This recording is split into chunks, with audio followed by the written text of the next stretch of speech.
நெஞ்சம் என்னும் கூடு அதில் நெருப்பு வைத்ததாறு, துன்பம் வந்த போதும் அதை துடைப்பதிங்கு யாரு?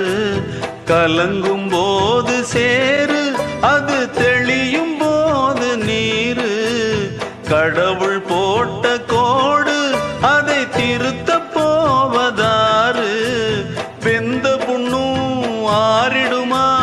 வேதனை தான் தீர்ந்திடுமா? விண்ணுக்கும் மண்ணுக்கும் சம்பந்தம் உண்டுன்னு சொன்னது யாரு? அது மன்னவன் பேரு. அந்த வானத்தை போல மனம் படைச்ச மன்னவனே, பனி துளிய போல குணம் படைச்ச தென்னவனே.